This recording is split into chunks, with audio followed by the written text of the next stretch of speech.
hermanos, amigos, familia, que el Señor les bendiga. Estamos muy contentos de iniciar otro libro, otra semana. Hoy nos acompaña un rostro muy nuevo por acá en el devocional, que es nuestro hermano Byron. Alexis, muchas gracias, hermano. Byron Zapata. Zapata, sí, Byron señor. Zapata. Que el que no la gana la empata. Ah, imagínense eso. Byron es del equipo ministerial del Rey de la América. Bueno, yo creo que muchos de ustedes lo recuerdan pues porque hace muy poquito estaba aquí en Redil Estadio, pero él hace parte ahora de Redil América. ¿Y cómo han estado allá?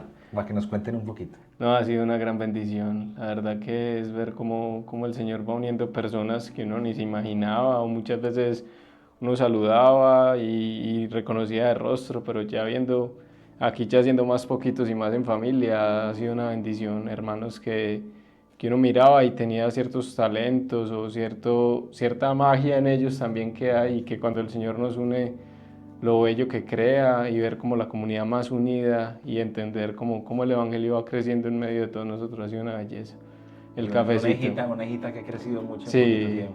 el cafecito entre semana ha sido muy especial, ¿no? Y el Señor ha potencializado todo. Sabes que yo me acuerdo que nosotros, por ejemplo, en comunicaciones, que es el ministerio como que yo tengo a cargo, nosotros pedimos una SD y el Señor nos dio una cámara, un trípode, y estamos buscando un arriendo y dificultades para conseguir el arriendo, y nosotros que nos íbamos a imaginar que el Señor era que nos tenía casa propia. Qué bendición. Ha sido así un potencializador, mejor dicho. Yo siento como nosotros soñando una cosa y el Señor arriándonos, venga que yo estoy es por aquí adelante y corra y alcánceme pues.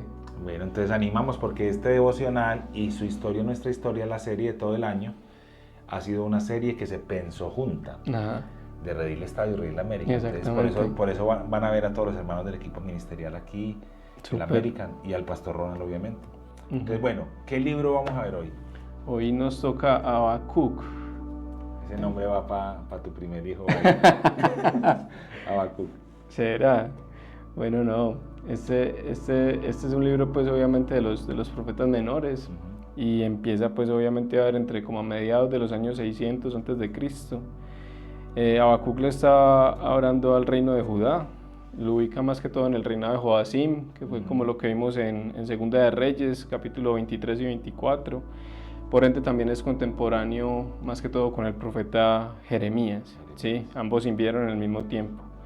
Y es entender que en este tiempo Judá está sumido en pecados delante del Señor, y este es un rey que es de los que hizo lo malo delante del Señor.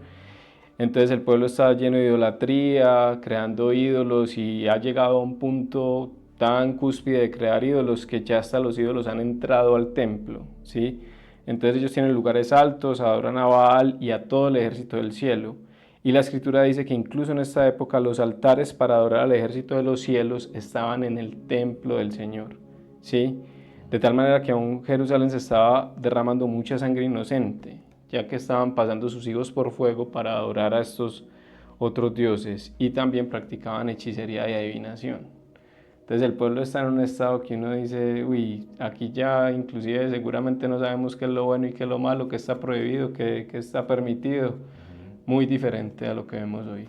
Mira, que yo cuando vos decís eso me pongo a pensar en que uno lee y uno piensa que, digamos que el panorama general de que usted va por la calle y hay una mamá matando a un niño, y uno piensa que es, digamos, muy pintoresco, porque uno lee lo que se está denunciando, pero lo peor es que si tú estuvieras en esa época, eso sería lo normal en la cultura. Exacto.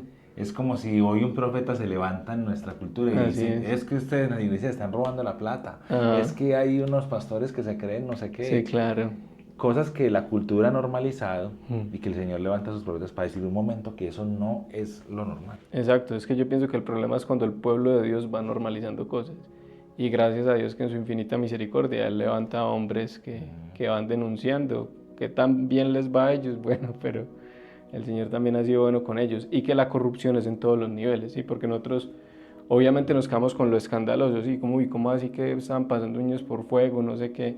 Pero también es ver las injusticias micro, y que inclusive esas son las que de pronto nos tocan más a nosotros, de ver, por ejemplo, que ya los jueces de este tiempo, los sacerdotes, estaban corrompiendo la justicia, de tal manera que, como hemos visto en los otros profetas, como en Miqueas y así, el que me paga a mí es el que yo bendigo y el que le doy bien y el que le doy y el que no me paga, no, manito, eso no es lo que el Señor quiere decir.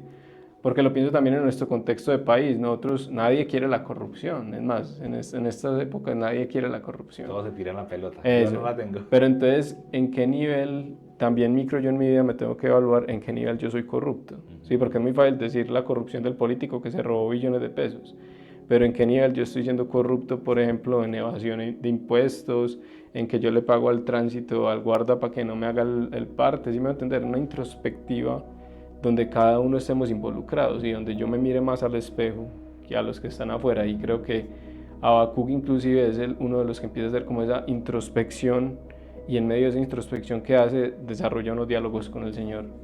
Y este libro es distinto. Sí. Es decir, yo, mientras leía y veíamos también ahorita un resumencito para ponernos en sintonía, él no le va a hablar directamente al pueblo, pero es una voz distinta que uno siente que a veces hace falta. Es decir, entre todos los otros profetas uno dice, sí, se lo merecen, sí, hágale, eso es lo que tenían que decir. Pero ahora uno se va a hacer preguntas, bueno, Dios, ¿y tú qué? Ajá. Entonces, ahora cuéntanos, estamos como pasando por el contexto, ¿qué más quieres contarnos del libro? Sí, digamos que el contexto histórico es más que todo ese, y por eso él comienza con unos clamores de Habacuc, comienza con 2 clamores. Y lo importante... Pero entonces venga, Byron, que aquí me hizo pensar en algo que yo no había pensado. Porque si está contemporáneo con Jeremías, hay como lamentos en los dos. Exacto. Bueno, de pronto me adelanto una cosa, pero eso me hizo clic, porque aquí hablaste que hay unos lamentos de Habacuc. Sí, e inclusive también lo relacionan mucho con ciertos salmos de lamentación, y es precisamente por eso, por ver que realmente el pueblo está en una sumisión, que ellos están inclusive clamando como, venga, ¿quién nos puede salvar? ¿O dónde está Dios en todo este asunto? En medio de lo que yo veo toda esta injusticia, ¿dónde está el Señor? Inclusive vemos en Salmos que se menciona específicamente eso, como yo veo que el malo prospera, entonces ¿para qué voy a ser bueno? ¿Para qué me he restringido tanto si realmente el malo es el que gana? Entonces ellos están levantando todas esas lamentaciones de entender como, Señor, ¿tú dónde estás? ¿O tu justicia está como coja? ¿O qué es lo que estamos viendo? Entonces ahí en el tema o esta idea central que vamos viendo en el libro, Byron. Sí, el tema principal de Habacuc consiste más que todo en reflexionar precisamente en lo que hablamos ahorita sobre el cumplimiento de la justicia de Dios y cómo se da ese cumplimiento en este momento en el entorno nacional de Judá, ¿sí? Judá está ya ante la mira del ataque de los caldeos o los babilonios que conocemos más, ¿sí? Que es este pueblo que el Señor ha escogido para traer juicio sobre Judá, ¿sí? Entonces, en estos diálogos que tiene Habacuc con el Señor, se ve una estructura de preguntas y respuestas, que eso es algo también maravilloso, bello, que haya respuestas, ¿sí? Porque este es un caso distinto. No es como Job. Exacto, es que allá iba precisamente. Eso. Job de más que le daba que dice como, uy, a este man le dieron, a este man sí lo consintieron, en cambio a mí fue silencio. Entonces sí, lo bonito es que aquí el distintivo es que hay pregunta y respuesta, y respuesta. Entonces esa es como la estructura de los primeros 2 capítulos, ¿sí? Job también le hizo varias preguntas a Dios en su momento de angustia y clamor, y clamaba lo mismo, también clamaba por justicia, ¿sí? Pero es ver que Dios no respondió todas las inquietudes de Job, mientras que Habacuc sí, una a una, tuvieron las respuestas que él quería obtener. Y también algo bonito ahí es que uno, pensando en Job, que es un libro de muchas conversaciones y preguntas a Dios, bueno, más que conversaciones, preguntas, conversaciones entre amigos y preguntas a Dios. Uno ve cómo el carácter de Dios es mostrado en este libro, específicamente en eso de las respuestas. Uno podría decir, y entonces es que Dios se contradice, a uno le responde y a otros no. Uno ve que a todos le responde. Exacto. Pero ¿en qué momento? Exacto, y de diferentes maneras, porque el silencio también es una respuesta. Sí. A pesar de que algunas vean otras no es a la que no nos gusta, y pienso que eso es lo bonito de Dios, que nuestro Dios muestra que Él no se amolda a lo que nosotros queremos, como los otros dioses, que es como yo le pago un favor y una transacción, ¿sí? No, Dios es el que es, yo soy el que soy. Entonces ver, por ejemplo, que en una de las primeras preguntas que le hace a Habacuc, que es como, hey, ¿hasta cuándo esta injusticia? ¿Y tú dónde estás? Y él trata también como de cierta manera de justificar al pueblo, ¿sí? Como que es que la justicia está pervertida, entonces ya la gente no entiende qué es lo bueno o lo malo. La primera respuesta de Dios, por ejemplo, es, listo, sí, hay injusticia y hay que solucionar el problema. Yo voy a llevar a Babilonia a que les dé juicio a ustedes. Y entonces uno queda como, Habacuc dice, ¿para qué pregunté? sí, hermano, como fue peor el remedio que la enfermedad. Sí, sí, sí. Entonces, es ver esto porque uno se queda ahí como, pero esto es ilógico, ¿cómo así? O sea, eso es como yo decir, ah, sí, este man es un corrupto que robó 1 millón de pesos, entonces yo voy a poner al corrupto que se robó 1 billón de pesos a que lo enjuicie. Y uno como así, señor, esta gente es peor que yo y es el que usted va a poner de juez. Y entender eso también empieza a ser una disruptiva en nuestra mente de decir como que Dios no encaja en el molde que nosotros queremos ¿Y meterlo. cómo son los juicios de Dios? Exacto. ¿Cómo es la disciplina de Dios? Ajá. Uno cree que porque en estos casos el Señor, ya uno lo ve así, pero digamos, pongámonos en el lado de Habacuc y uno dice, lo que decías, ¿cómo es posible que Dios use un injusto para su juicio? Ajá. Pero más adelante también el libro nos va a decir por qué. Exacto. Porque es que Dios lo hace. Sí, y también de cierta manera al final el libro lo que nos va a llevar, como en el último capítulo, en el capítulo 3, es como a que nosotros tenemos que expandir nuestro espacio-tiempo, ¿sí? Porque nosotros estamos limitados por un espacio-tiempo, pero el Señor no.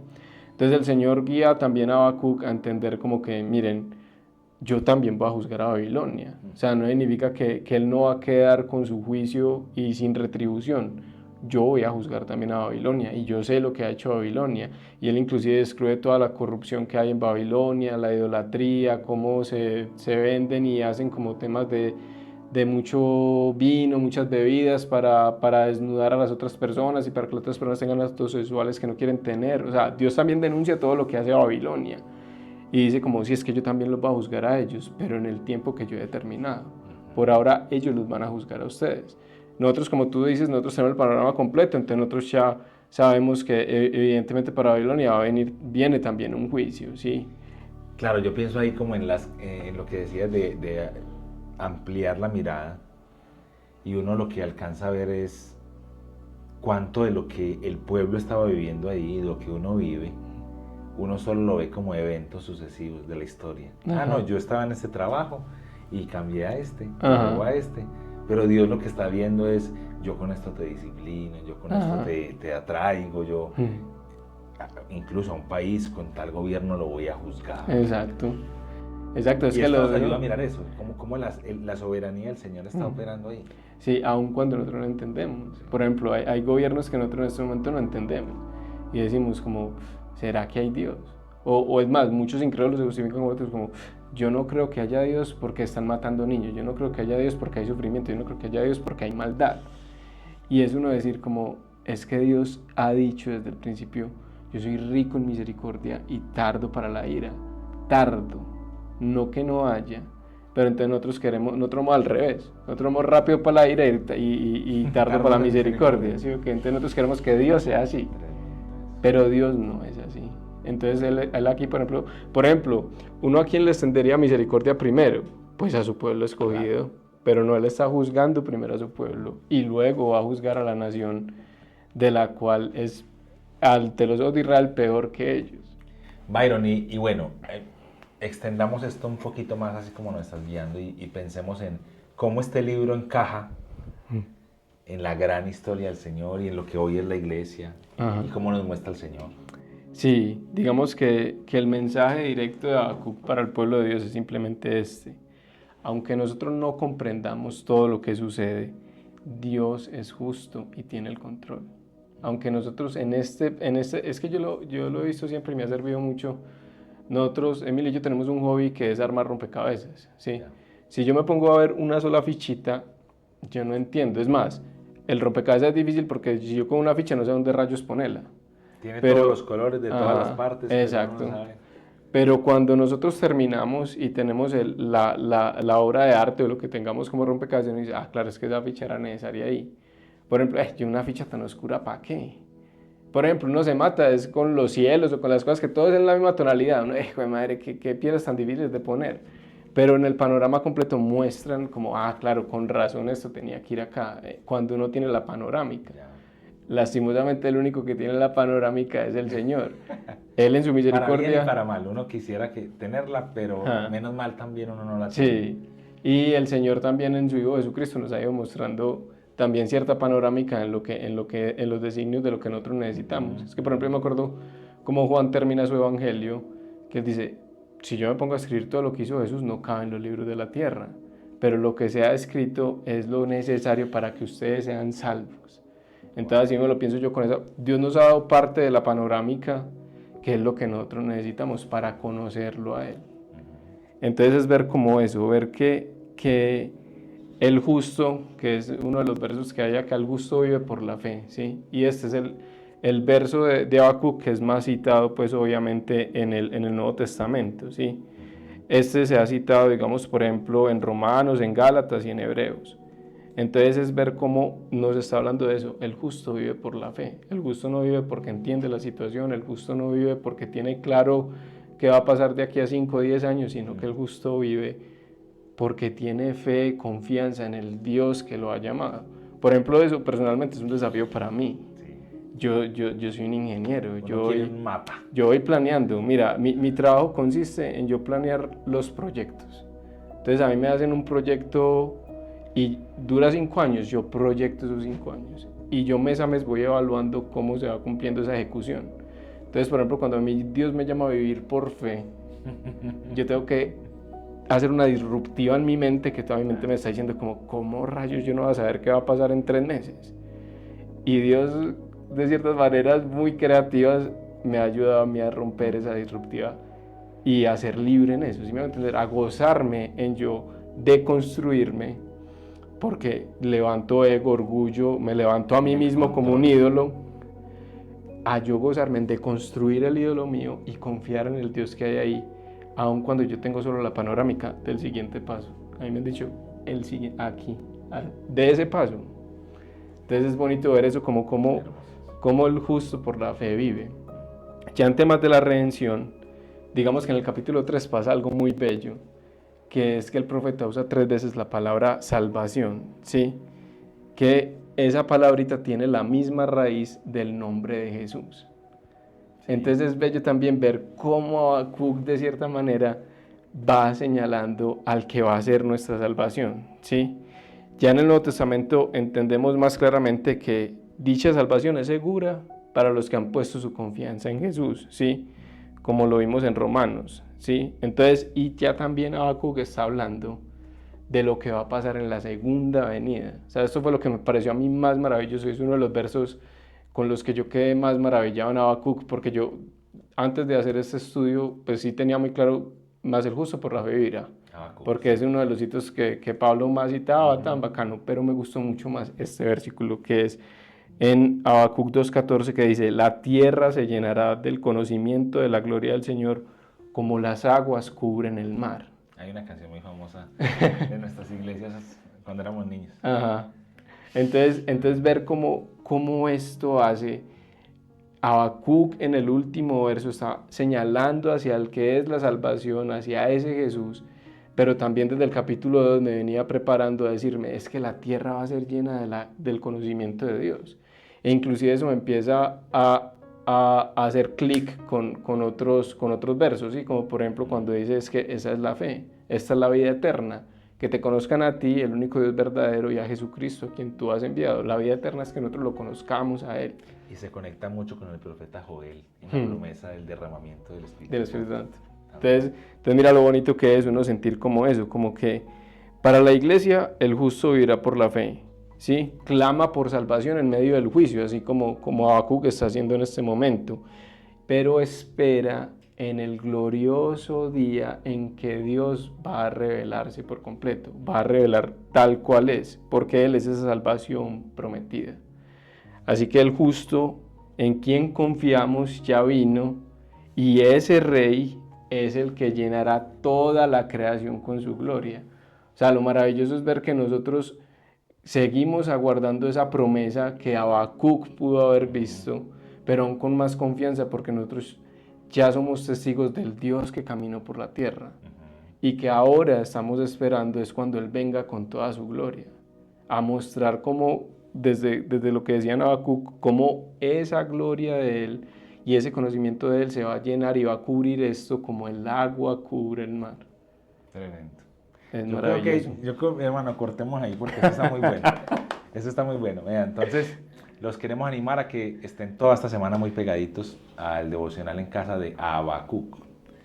Ya Byron nos dio un abrebocas muy amplio, pero lo bueno de los 4 días y los 4 episodios que vienen es que vamos a pensar en fragmentos específicos y cómo meditamos y cómo guardamos esto en nuestro corazón para nuestra cotidianidad. Byron, gracias mi hermanito. Vamos a continuar, que el Señor los bendiga, dejen sus comentarios y suscríbanse al canal, que el Señor los bendiga.